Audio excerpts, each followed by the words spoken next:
Captain's log, stardate 48650.1. We are en route to the K11 anomaly, a gravitational singularity in its earliest stages of formation. We have on board Dr. Aris Thorne of the Daystrom Institute, a physicist whose work has long been confined to the fringes of cosmological theory. Dr. Thorne posits a theory as audacious as any I have ever encountered, that black holes are not an end, but a beginning.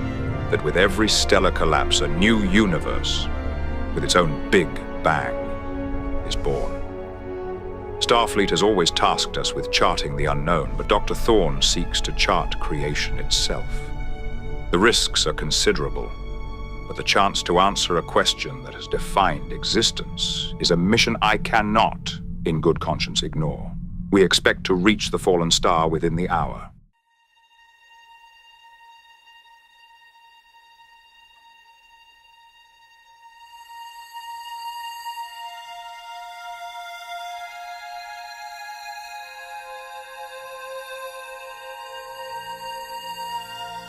Space, the final frontier. These are the voyages of the Starship Enterprise. Its continuing mission to explore strange new worlds, to seek out new life and new civilizations, to boldly go where no one has gone before.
Isn't it beautiful, Captain?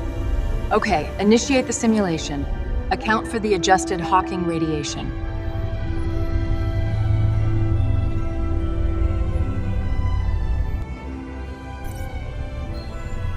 Excellent. The data confirms our prediction. Nice work.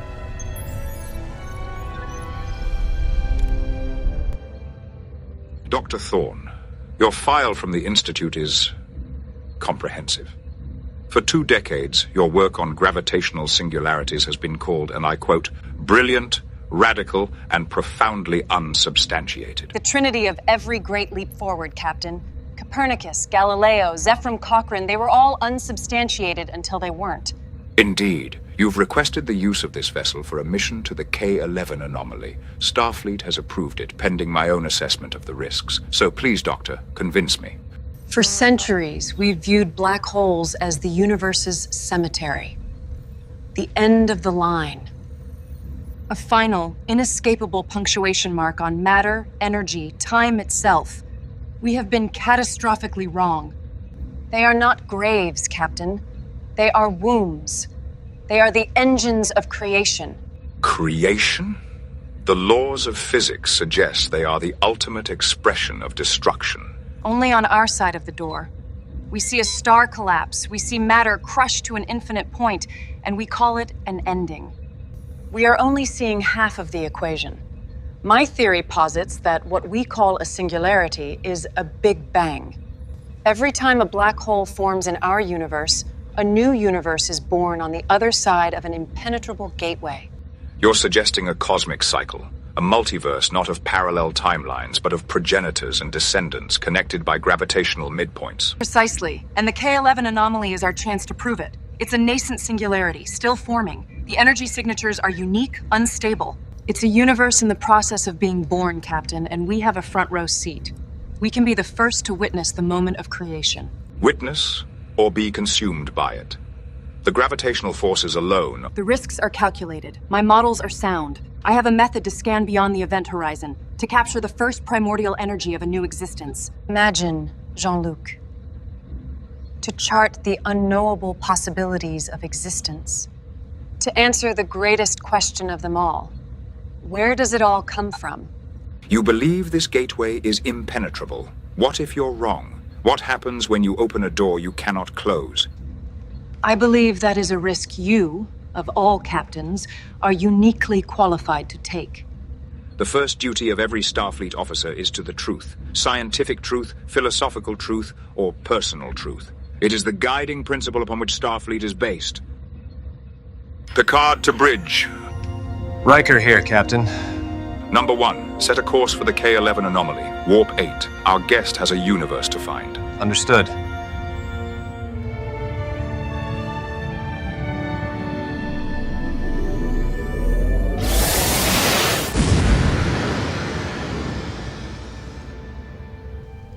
We are approaching the coordinates for the K11 anomaly, Captain.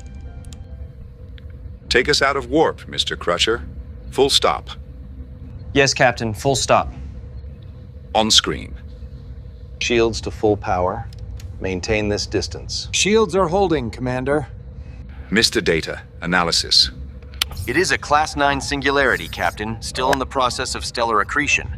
However, the energy readings are anomalous. Specify, Mr. Data. What are we looking at here? I am detecting standard gravimetric distortions, as expected. But I am also reading multiphasic temporal signatures, layered with subspace energy fluctuations that appear to be moving backwards in time. The emissions do not conform to any known model of stellar collapse or quantum mechanics. They are, in a word, paradoxical. Paradoxical. Of course it's paradoxical. It's new. Do you see? It is an eruption of anti-time, creating its own rules as we watch. It's also giving off tremendous energy waves, Doctor. What our sensors can't explain can still kill us. The amniotic fluid of a nascent cosmos. The energy is a byproduct of new physical laws being written. Data's readings are not a sign of danger, they are proof. Proof that on the other side of that darkness, a universe is taking its first breath. Mr. Data, is there any indication of what is causing the temporal signatures? Negative, sir. The phenomenon does not have a discernible event horizon in the traditional sense. The temporal and gravitational forces appear to be intertwined. I do not have sufficient information to make a complete analysis. Very well. Let us proceed with caution. Mr. LaForge should have the deflector dish ready. We will begin our observations from here. You will not be disappointed, Captain. Today, the Enterprise is more than an explorer. It is a witness to creation.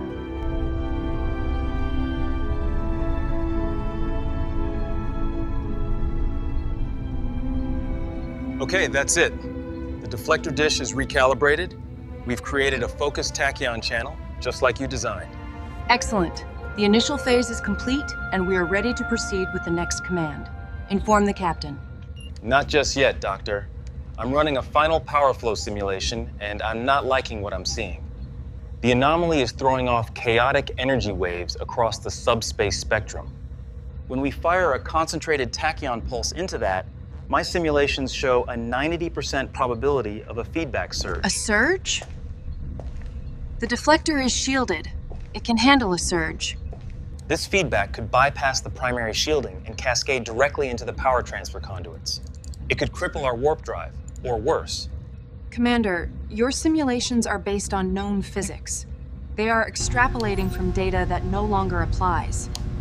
We are on the edge of a new frontier, and you are trying to navigate it with old maps. Doesn't change the laws of thermodynamics, Doctor. And it won't stop a plasma fire in Jefferies Tube 25.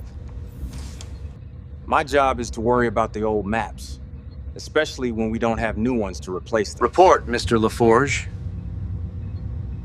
What's the status? The modifications are complete, Commander. The system is ready to fire on the captain's command. What's the catch, Mr. LaForge? Spit it out. I have a significant concern about energy feedback from the anomaly. A cascade failure is a distinct possibility. How distinct? I can't give you a precise number because we're dealing with too many unknowns. but it's enough to make me log a formal objection. An objection? We are on the verge of the single greatest discovery in the history of sentience, and you want to file paperwork? The reward is a new universe. What is the risk? This ship. And the 1,000 souls on board. Your concerns are noted, Geordi, and logged.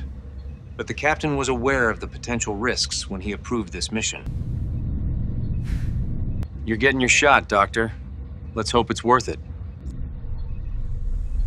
La Forge to bridge. The main deflector is ready. Standing by. Crew-wide alert at the ready. Commander LaForge, make it so. Wesley, we are ready. Initiate the tachyon pulse. Initiating tachyon pulse. In 3, 2, 1, engaging.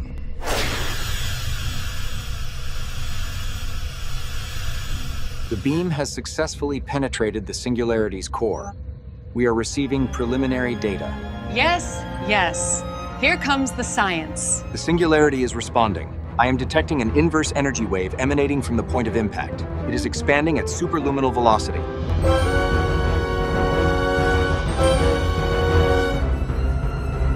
Evasive maneuvers!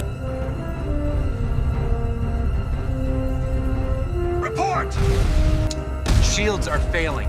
Power fluctuations across all decks. Impulse engines are offline. Thrusters are not responding. We are adrift, Captain. Captain, our position relative to the anomaly is no longer changing. It appears we are anchored in place. We are unable to move.